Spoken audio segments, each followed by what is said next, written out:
Welcome to Brew Crime, the podcast where we drink brews, talk crime, conspiracies, or whatever catches our attention. This is Mike and my co-host, JT, I'm back. Yes! Woohoo! Everyone thought they could get rid of me forever. Yes. I brought in replacement workers for the last episode, and there was no violence or strikes, so that's good. That's a plus. That's a plus. It's not really the case right now anywhere else. Between writers and actors, Yep. which honestly at this point, go for it. I encourage it. So do I, yeah. Fight the power. Well, they haven't been making any royalties off of like streaming services, and that's some BS. Yep. Or their God. likenesses being used. Yes, or voices, right? Yep. I just saw one thing. I forget what his name is. He was just like the face for the Power Rangers, and they paid him $150 to use his likeness in a full season of a TV show. Like the guy who Zordon. Maybe I don't know. But yeah, they took like some video of him moving his head and stuff, and then paid him $150 and never called him back. I was talking about this with somebody the other day. Like the fourth Toy Story movie, John Ratzenberger had died before the fourth Toy Story movie was made, so Ham didn't have a voice. And so Pixar basically created an AI to develop a voice with the lines that they had, sampling from him and putting it all together. And I guarantee you, neither his estate nor his family made money. Oh, I doubt they would. Yeah. I really don't think so, especially since they're owned by Disney.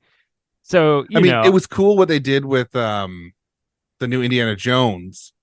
I haven't seen it yet. But like they used a bunch of old footage between Indiana Jones and Star Wars and stuff to make younger Indy. But he was already getting paid to act in that movie. So Right. Yeah. I heard I heard that the effects were awesome making him look young, but it was like his old body with a young face. Is that true? Not really. Like, was it his body acting now, but with the younger face put on it? No, it was like it was him acting, and then the whole thing was digitally recreated to look like him younger. Okay. And then that was only a part of the movie, and then it's just him as an old man. I was just imagining Han Solo with scoliosis and just like I don't know how that would work, but no. I heard it was kind of maybe it was you who told me that it was up there with one of the best ones. It's number 3 for me. Number 3. Well, 1 to 3, and then what's that one? 5? 1, 3, 5? 1, 3, 5. So the first one, obviously. First. So it's oh my gosh. Nope, not Temple. Raiders of the Lost Ark. Raiders. Oh, isn't Temple of Doom first? No, Temple of Doom Raiders is of the Lost second. Ark. You're right. Then Temple of Doom. Yeah. Then it's Last Crusade. Last Crusade, and then it's the one we don't Crystal talk Skull. about. And then the one I don't talk about. Yeah. And then, so 1, 3, 5. I see. Okay, I'm there with you. 1, 3, 5, 2, 4. Somebody had seen the last one and they told me like, yeah, there was no Shia LaBeouf, and I was like, that was a good call. That was a great call. That was probably killed him not off. a good call. Yeah, it was not a good thing to begin with. No. So that was a minor issue with that movie. Just a minor one. Everything else about it was terrible too. Yeah. Indiana Jones doesn't do futuristic, spacey alien stuff. No, not really. Even if it's old aliens. Anyways, that's not the point. That's not Northwest Territories. The Northwest, yes. It's cold. It is. Well, actually, right now it's pretty warm up there. That's, you know what? And I was looking at some of the average temperatures too, between like month to month. And the spread is impressive. And getting worse. Yes, absolutely. What I have here is probably current versus what it used to be, but yeah, I don't know if it's too far off. But so this is my case on the Northwest Territories, and I'm titling it Collective Madness. And since it does take part in basically the dead of winter, I wanted something, I decided to pick something, and by that I mean it was the only thing really in my fridge respectable to even talk about, was this pumpkin spice apple cider, which I didn't think was going to still be good, but it is. Woohoo! And it's a good I like good balances of spice, and then the cider. I like that combo. One of the best pumpkin spice beers that I've ever had was by Saranac, and they make an amazing one. And I haven't had it since I left Greensboro, North Carolina, because it's popular down there. And it comes in like growlers. Nice. It's just so good. It's so good. I'm sure I could find it again, but I have a feeling it won't be as good because I'm old and Yeah, taste change. But Yeah. what's this one? This is a non-alcoholic apple cider, but who makes this one? Nature's Nectar. Honestly, what this is an Aldi brand, the grocery store Aldi. Oh, okay. I was like, what? Yeah, right.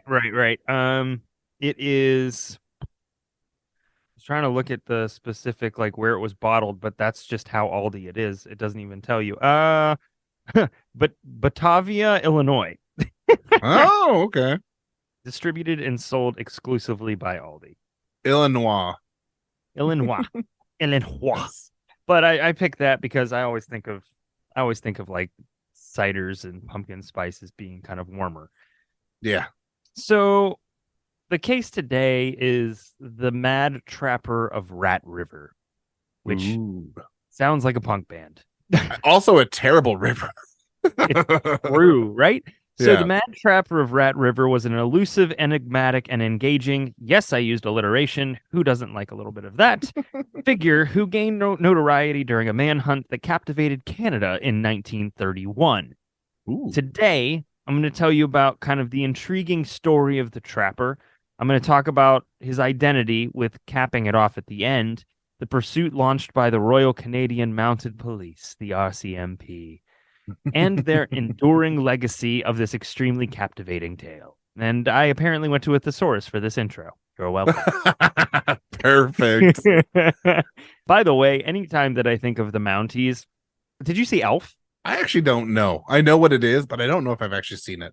There's a scene in Elf where Santa gets stuck in Central Park at the end, and Santa has to take off before the New York mounted police come get him. And they cut to this dark scene of the horses and the police arriving, and just like it's cold, so steam's coming out of the horse's nose, and they're meant to look pretty much demonic and evil. Yeah. That's what I see when I think of the Mounties.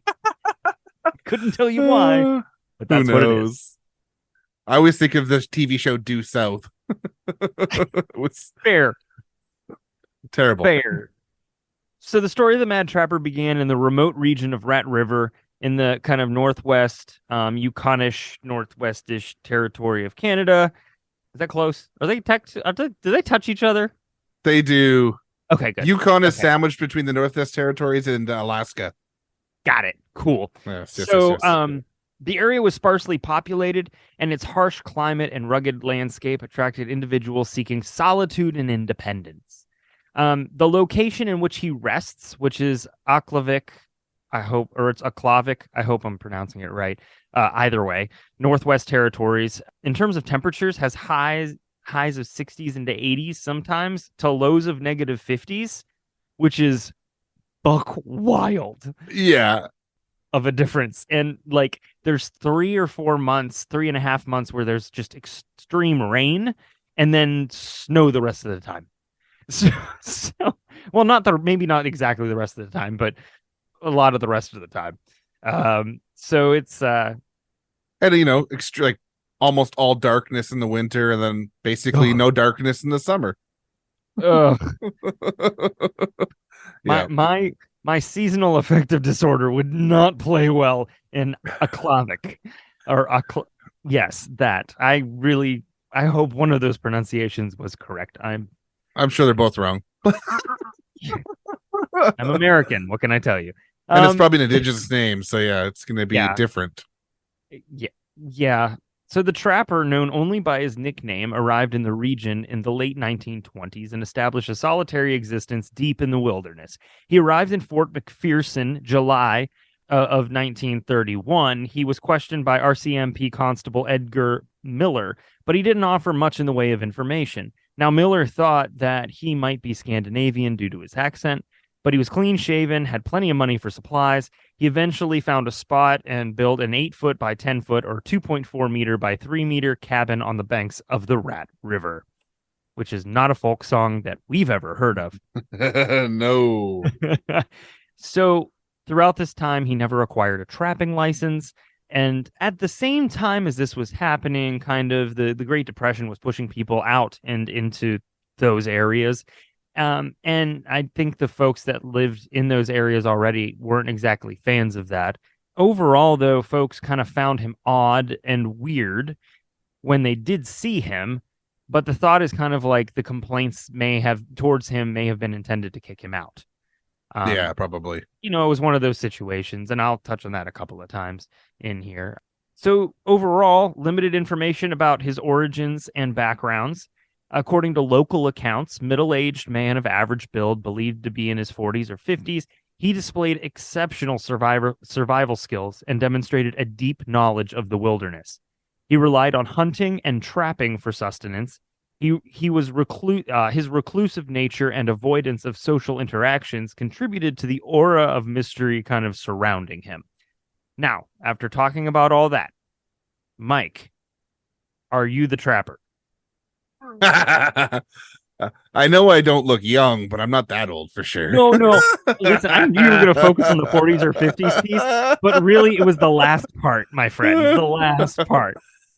No, I'm quite good at surviving in the summertime, but in the wintertime when it's that cold, no thanks. I live in a place where it doesn't get that cold.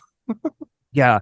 And there's some things at the very end when I talk a little more about his identity and some of the things that have been done to figure out who he was.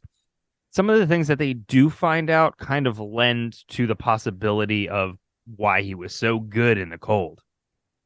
So reports about the Mad Trapper reached authorities. See, there were indigenous trappers that were in the area, and they said that, well, he was tampering with their traps, tripping them, hanging them on trees and stuff, which is pretty frustrating. I 100% get that, especially in that far out where he lived. They must have walked for a long time to get out there, right? Oh, I mean, he's lucky he didn't get killed, especially back then. It's very true. He's lucky they went to the police and not to him. Yeah, the middle of nowhere. Like, this is still kind of the middle of nowhere. Oh, yeah. So I totally get it. But the RCMP launched an investigation, and they found something entirely different about him, and their attempts to get close to him were fruitless. It was not happening. The first time Johnson Trapper, we'll get into the name thing in a little bit here, but the trapper told them basically to take off. I'm sure he said it in a much different way, and he even pointed a gun at them when they came around his cabin. So I'm kind of getting this image of like those folks in the U.S. that say they're sovereign citizens. Yeah, I was gonna say. What I mean? The law don't apply to me. Yeah. So taxes, right? Which some laws and some things, I would love to be a sovereign citizen, but the rest of it, you just can't say that and get away with stuff. Yeah, exactly. So later on, after that first situation didn't go so well, Constable, I love saying Constable, Alfred King and Special Constable, I don't know what you have to do for that, Joe Bernard, made it out to the trapper's cabin. Now, normally, I wouldn't be impressed. I went to his cabin a second time. However, the trek was 60 miles to get there, or 97 kilometers, which is ungodly. Especially in that weather. Right? So they wanted to ask him about the allegations once and for all, and they approached the hut. They saw smoke from the chimney. He refused to talk to them, totally ignored them. They looked in the cabin window. He pulled a sack curtain across it. And at that point, they decided to head back and get a search warrant. So the two came back 5 days later. That's right. 120 miles hiked so far. Did they hike or did they dog sled, do you think? So it said trek. It could very well be dog sled. I mean, I would think dog sled. I guess it depends on what the terrain looked like, because at a certain point, they would have hopefully they would have known. I will say this entire case taught the RCMP that they needed to train how to do their job in that kind of territory. Yeah. So I don't know how prepped they were. They were prepped and well, they were determined enough for what I get into eventually, but this definitely had a lasting impact on how they do things. I believe it. So they came back. The trapper refused yet again, and Constable King forced the door as he now had a warrant. The trapper immediately shot him through the door. A firefight. Yeah, I know, right? A firefight ensued, albeit brief. The team was able to get King back to Aklavik. I think it's Aklavik. I'm gonna question that the entire time. Where he did recover, so that was good. I'm glad he recovered. Plus, the fact that he got shot and made it 60 miles back to a town is impressive, which also lends itself to your idea of it being a sled. It's a little easier to take somebody back. So you can only imagine how strong their resolve was now to not only figure this out, but get him. So the RCMP continued the investigation, and between the initial investigation before the firefight and the follow-up, they gained insights into the trapper's behavior, habits, and possible motives. And it became clear that the trapper was highly skilled in evading capture and was determined to maintain his isolated lifestyle, no matter what they did.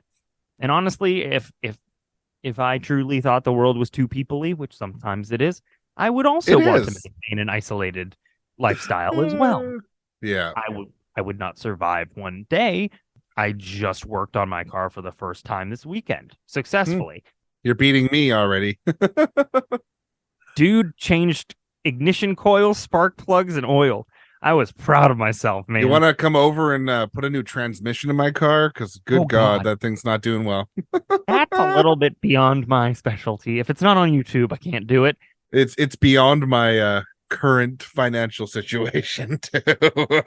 Yeah, it's like $4,000. Yeah, it's ungodly. I saved 450 by doing this myself. We'll get back to the story in a second. I'll tell you this. This is how much my son trusts me to work on the car. We got out there the first day to do this ignition coils and spark plugs, and he said, "Shouldn't Pap be here?" Which is my wife's father. And I've never your felt kid's awesome.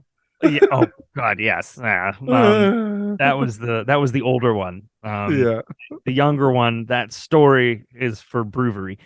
So you'll have to tune in next time. Yeah.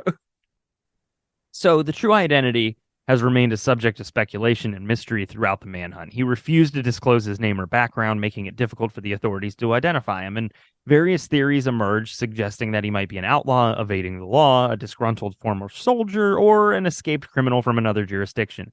The mystery surrounding this added to the intrigue, and it fueled public fascination with the case. And not just public, but media as well.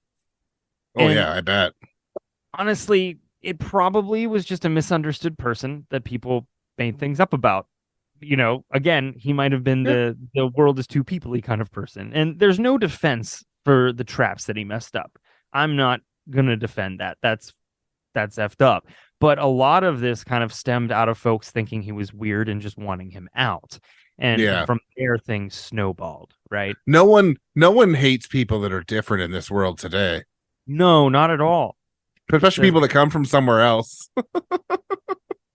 Says the guy who now has a wig wall. Oh, believe me, the rest of my county would be so proud. They'd probably ban me from the libraries like they're banning books. Funny, if I didn't laugh, I'd cry. The RCMP made extensive efforts to uncover the trapper's identity, including comparing his fingerprints to existing records, but no matches were found. There's no digital records then either. So, I mean, they'd have to have it available at that station. They'd literally have to open the file cabinet, pull out each card, and compare, right? Yeah, exactly. So really reliable back then. Right, totally. It was suggested that the trapper may have intentionally altered his fingerprints or had no criminal record, right? Which, would have provided a clue. But when I read that he may have intentionally altered his fingerprints, all I could think of was the movie Seven, where Kevin Spacey like basically razor blades his fingerprints off. Oh, But ow. the other thing that I'm thinking is you have a guy who may have been fingerprinted in the past.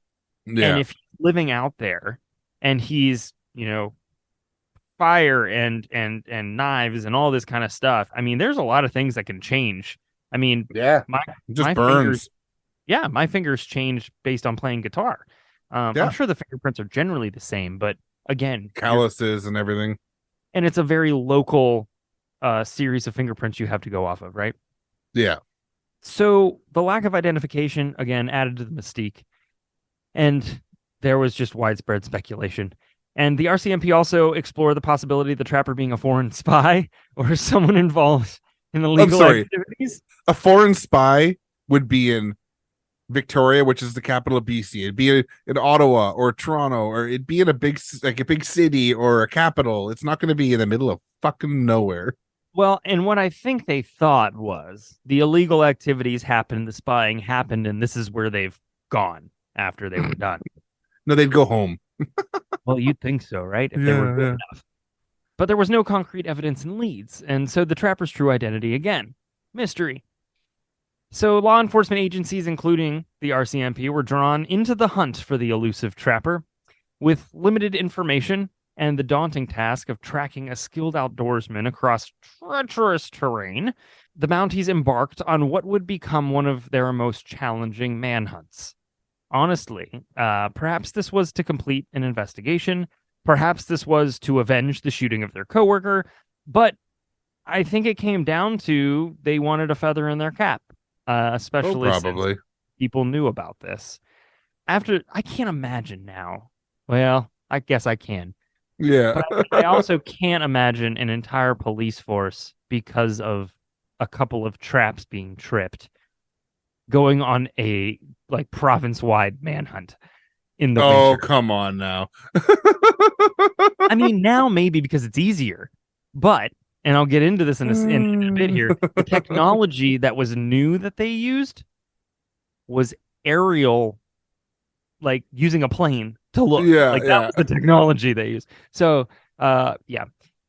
After initial encounters and failed attempts to capture the trapper, the RCMP assumed the responsibility of apprehending him. The authorities recognized the need for a coordinated effort, and additional officers were dispatched to the Rat River area. The Mounties relied on all of their training. In wilderness survival and tracking techniques, they basically they went after him relentlessly. This was they didn't go home. They were just tracking him constantly, and their involvement in the manhunt attracted a ton of attention from the media and the public. News of the pursuit spread across Canada, and newspapers covered the developments of the search, feeding the public's fascination with the elusive trapper. And the Mounties faced immense pressure to bring an end to the manhunt, adding to the intensity of the pursuit. And while more attention can make a victory sweet, it can also Yeah. make failure worse than anything. So, Yes, it can. I mean, I don't want to state the obvious here, but you get a lot of attention, and you want to put this in the bag. It's a lot like Yeah. the Unabomber, right, or the Atlanta bombing, right? Yeah. They they tracked him in the woods for quite some time in the mountains, but there was so much media presence, right? Yeah, That they for sure. they needed to catch him, is what they needed to do. So the pursuit took them through vast stretches of wilderness characterized by deep snow, freezing temperatures, and dense forests. The officers endured extreme physical hardships and relied on survival skills to navigate the challenging terrain. Despite the difficulties, the Mounties remained determined. But, and they were determined to apprehend the trapper and ensure the safety of the local communities. But I guess I don't understand how he was a danger to begin with. Yeah. Personally, I'm not saying that they shouldn't have. I mean, he did indeed pull a gun and shoot through a door at an officer.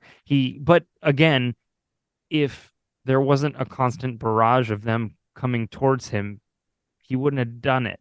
Yeah, He exactly. was right. I'm not saying he was right. But again, sometimes leave well enough alone. I mean, like, toss a paper airplane with the "please don't do this again" message. and then walk away. Just yeah. Right? This is your one warning. Right. So so deep snow, freezing temps. It was just a lot, and the forests were super dense. They had to be adept at maneuvering through thick undergrowth and rugged terrain. They used a range of techniques to track his movements, including what you would assume following his footprints. Cue Bugs Bunny scene, I think. Right? Examining discarded items or markings left behind, gathering information from locals. Their training in wilderness survival and tracking let them interpret the trapper's tracks and signs, which lent them to be the ability to piece together his whereabouts and gain insights into his tactics. So they read the tracks and signs, which also included broken twigs and disturbed vegetation. I cannot imagine, for the life of me, being a person to walk through and be like, twig. Like, you know what I mean? Like, Yeah. I don't have the attention span. I really don't. Some of the What was indicators. What? Chinese?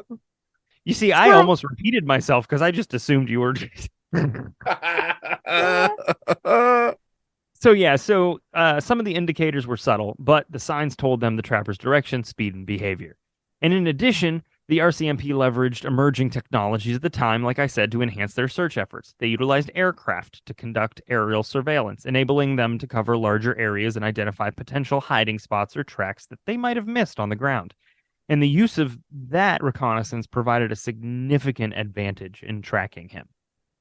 The local population also played a vital role in the manhunt as well. The Mounties received assistance and support from residents of nearby communities who were familiar with the area and had encountered the trapper themselves. And they basically were able to give the Mounties trapper movements, habits, hiding places, which allowed them to narrow down their search. And some locals actually joined as guides or trackers as well.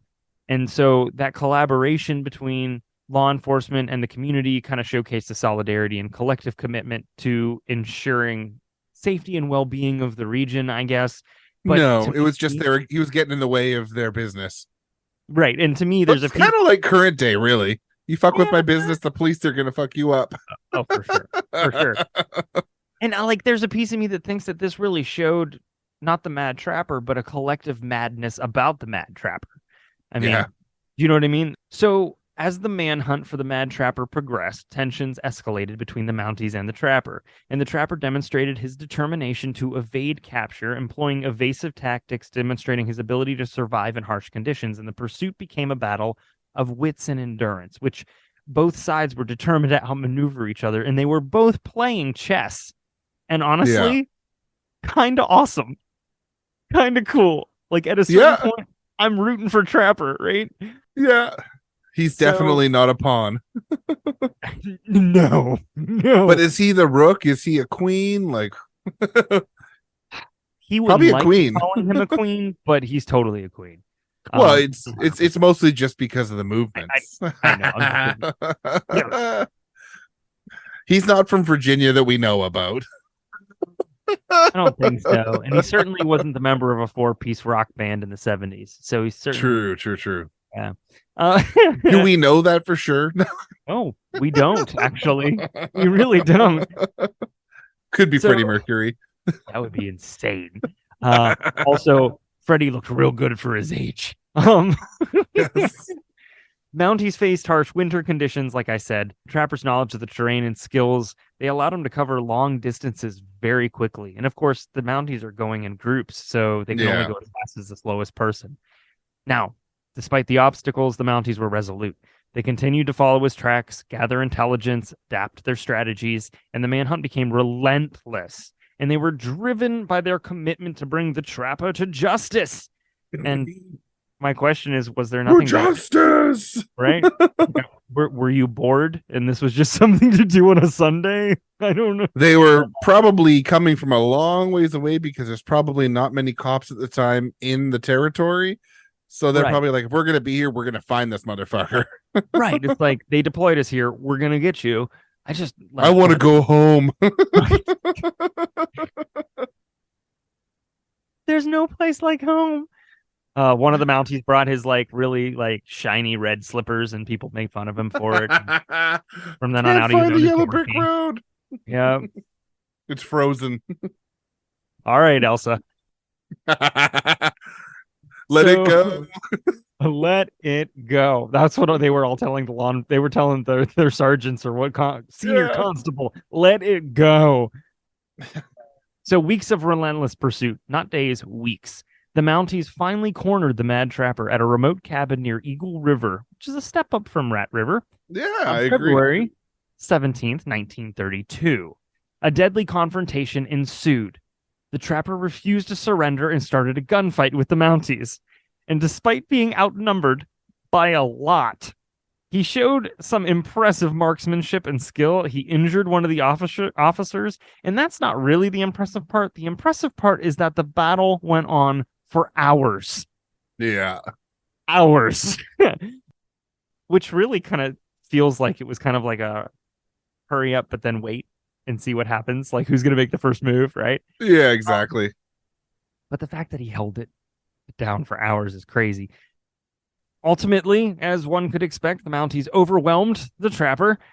He sustained fatal gunshot wounds and was finally brought down. And some of the stuff that they do for the identity, I'll talk about some of the actual wounds they were able to figure out from the science, which is cool. So the Trapper's true identity, again, remained unknown. There was no identification on his person, because of course not. The Mount. Here's the thing that gets me. After all of that, the Mounties buried him in an unmarked grave, leaving behind a mystery, right? And I like all of that, and you bury him in an unmarked grave? Like, why? I mean, yeah, no shit, right? Yes, but Mad why? Trapper. So, following the death of the Mad Trapper, the RCMP launched an investigation in an attempt to uncover his true identity. Well, you buried him, so fingerprints were taken from the body, and efforts were made to compare them to existing records, but no conclusive matches were found. Speculation and theories knew no bounds, and the lack of definitive answers only added to that intrigue. And the story of the Mad Trapper of Rat River left a hell of a mark on Canadian history and continues to resonate with people to this day. The figure and the dramatic manhunt has become part of the country's folklore, generating an ongoing fascination and intrigue. And the story also inspired numerous books, documentaries, films. Writers and filmmakers have sought to delve into the mystery, offering their interpretations of the events and speculating on the Trapper's true identity. These creative works have contributed to that lasting legacy of the Mad Trapper. Now, the manhunt had a profound impact on Canadian law enforcement practices, particularly in the realm of wilderness operations and tracking techniques. The challenges faced by the RCMP during the pursuit highlighted the need for specialized training to effectively handle similar situations in the future. As a result, the RCMP incorporated lessons learned from the manhunt into their training programs. They developed specialized wilderness survival and tracking courses to equip officers with the skills necessary to navigate and operate in remote and challenging environments. Don't know why you became the Royal Army, nor why I became Winston Churchill. Storm the beaches. We'll get them in the air, on the sea, on land. We will fight. We will fight on the permafrost.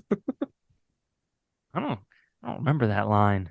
No, that's for the Northern Canadian one. Yeah. Fair. Yeah. We will fight using crossfire. The techniques and strategies employed by the Mounties during the pursuit continue to inform and shape law enforcement practices in Canada. They might not listen anymore, but apparently they do. The story of the Mad Trapper is compelling, and it's a cool part of Canadian history. I literally wrote A. How sad. Oh, man, you think I'd get over that by now. Nope. From his arrival in the remote wilderness to the intense manhunt and the ultimate clash with the RCMP, the Trapper's story captures the imagination of people across generations. And the legacy lives on, and the collective madness about the Mad Trapper carries on as well. Now, that's the end of the story. Or is it? No. If you know me, I wanted to figure out the identity. Or at least figure out what happened with that. So the initial investigation in the 30s primarily focused on an obscure individual named Arthur Nelson, which is the whitest name I've ever heard. Details of his life were recorded by author Richard North. Arthur Nelson traveled from Dease Lake, BC. Do you know, Yep. is that right? Did I say that right? I don't Yeah, know. yeah, you did, yeah. Dease Lake. Up into the Yukon in the 1927 to 31 period, and had similar guns as Albert Johnson, someone who they also believed was the Mad Trapper. And so the author wrote a book called Trackdown, and that's where he said that Albert Johnson, Arthur Nelson, and a North Dakota repeat criminal, John Johnson, were the same person. Hmm. John Johnson himself spent some time in San Quentin and Folsom, and his description's very similar to that of the Mad Trapper.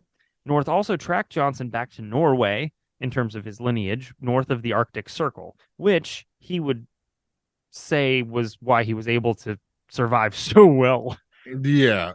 in those conditions. But the Mad Trapper had expensive dental work in his Hmm. mouth, and that wasn't So going to not from work Texas. nor south of the Mason-Dixon. No offense. Yes. It's not everybody. No, it's not. It was just the neighborhood my aunt lived in. Well, if she you she got had experience, almost no friends with teeth. Yes. that's. I mean, I guess the dinner bill's cheaper. She was very rural Texas for a while. Rural. It's an RORL, rural Yeah. Texas. So the Mad Trapper had that extensive dental work and expensive dental work, and that didn't really gel with the entire idea of a traveling criminal. No. Not during that time. And then DNA tests also determined that John Johnson and the Mr. Mad Trapper were not the same person. So that eliminated that. Now, in August of 2007, a team of forensic scientists exhumed Johnson's grave and conducted a full examination. And they found that an analysis of his teeth showed that he grew up in Scandinavia. This was oh man, I'm blanking on the name of what this was. Man, they really broke it down into DNA, of course. But so they showed that he grew up in Scandinavia or the U.S. Midwest, which is quite different. Does the U.S. Midwest have a lot of Scandinavian I influence don't and know. culture? I have no idea, because maybe if there was a lot of people that immigrated from Scandinavia there at the time, then it could still Yeah, make sense. it could for sure. And what's really interesting is that that officer in Fort McPherson who talked to him said he had a Scandinavian accent. And so Ooh, that's fascinating to me, that connection. Scandinavian. Right. And so they're not really trying this didn't really try to figure out who he was, but like it did in terms of like some generalities, right? They weren't Yeah, trying to. exactly. So he grew up in Scandinavia or the US Midwest. It also showed that he had scoliosis. He was around 35 years old, and that he was struck multiple times in the gun battle, including in his leg, thorax, and a shot that came from behind through his pelvis. Now, Ouch. well, if you think that's ouch, there was also a spiral fracture of his femur, which supports the story that came out of the gunfight that a bullet hit and exploded an ammunition pouch on his hip. Oh! My great uncle Thomas, who I'm semi named after, he cleared out a lot of German pillboxes, and on his way back, they hit his grenade pouch. And Oh! yeah, that's how Ouchie. I understand the story. I'll have to ask Dad to come back to explain it better, but he was I mean, that takes a hell of a dude to run to a bunch of pillboxes and clear out. So, Yeah. anyways, Yeah. keep your ammunition pouch on your crotch instead. So when you're running back, it's not flapping on the side. Unless you get shot from the front. Damn it, Mike, don't ruin my plans. So Just don't go this to guy, war. yeah, right. So this guy, as mentioned, was also able to afford expensive state-of-the-art dental work. They also found that out too. So in again in '07, the forensic team assembled by Myth Merchant Films located and exhumed Johnson's grave near the cemetery in Aklavik, and then they also conducted a modern forensic examination as well. And these were documented in the the documentary film Hunt for the Mad Trapper, and as in the book The Mad Trapper: Unearthing a Mystery, which was written by Barbara Smith. Now, his identity still remains a mystery because DNA ruled out all of the candidates. Yeah. Um, It's got to be just bones left at this point, doesn't it? In the 30s? oh yeah, since the 30s with that kind of well, yeah, because Well, I it's guess not you just know what? cold. With because Hold if on. you're buried in permafrost, maybe he isn't breaking down as fast. I don't That's fair. know. There Although are the permafrost pictures, is melting, so. right? There are pictures of him. Well, there's a picture of him from 1932 of what they found. I will share that with you later. But to wrap this up, the 10 years later in 2017, they attempted a familial DNA investigation. Now, some technical problems caused an issue ultimately, but they were able to trace his ancestors to Sweden. They connected him to multiple descendants of Gustafsson Magnusson, and who lived from 1776 to 1853, and Brittany Svensdotter, 1781 to 1846. Now, that pretty much suggested that he was their descendant or he was related closely, and his Yeah. DNA also matched up with their ancestry in Swedish towns of Hanger. I'm going to mispronounce Swedish towns, so I'm just going to let you know that now. I think it's Hanger, Kavzio, and Kultorp. And the most recent updates from July 21, 2021, where they're seeking more DNA samples from his possible descendants. And now you've exited the Twilight Zone, Is that the right right? one? Yeah, that is the right one. You are absolutely correct. I'm like, It the more I read about this story, the more I was like, I have to see a movie about this. Yeah, it'd be 100% great. movie about this. So, you know how a guy is frozen? Just expect that. I mean, it's not Yeah. graphic in any way, but I mean, his face is Yeah. frozen. Yeah, it sure is. Sure is. And the Mounties really looked like Mounties. I hope they weren't wearing that when they were He in the middle of the winter. definitely was not a pretty man there. No. I doubt they were wearing quite that when they were hunting for him in the winter. But yeah, I mean, there's a lot of stuff that it's just a mystery, man. Everybody likes a Heck good yeah. mystery. So Unsolved mysteries. I can't even begin. Can't even begin. But yes. So it's yeah, this is one of those stories that also just really kind of took me in. And it Yeah. was a fun one. And so we wrap up the Northwest Territories with who the hell are you? Um, If you hear this, Mad Trapper, call in. also, if you're still alive, don't.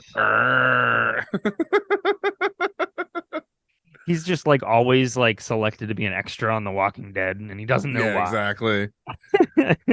Could be The Last of Us too. Yes, because at this point, flora and fauna are growing out of something. So, Exactly. anyways, Yeah. I feel okay saying that because we don't know who his family is. I don't even know if they're around. Also, it was 1930, so it's been a long time. Yeah, I don't feel bad about spoiler alerts on this one. No, I don't either. Yeah, no. Yeah. Well, that is very interesting. I found it fun, you know? Yeah, Anyways, hopefully y'all enjoyed the roller coaster with me. absolutely. Alrighty then. Well, thanks for tuning in to Brew Crime. You can find us on all social media platforms at Brew Crime. I've even put us on Threads now. I'm trying to figure that shit out. We have a I Facebook downloaded group. it. I downloaded it and I'm just like, I don't know what to do with my hands. Yeah, exactly. We have a Facebook group at Brew Crime, the group. If you would like to support the show, head to patreon.com/brewcrime now. Money goes towards upgrading equipment and making the show that much better. You get one bonus episode a month, as well as early ad-free access to our episodes. So shout out to our Patreon supporters. True Crime Nana, Three Beers In Podcast, and the faves of our lives. Peace. Bye. Don't mess up other people's traps. Yeah, motherfuckers. Yeah. All cases in Brew Crime are written by Mike and JT or a writer we credit on the episode, and sources are put into our show notes for each episode.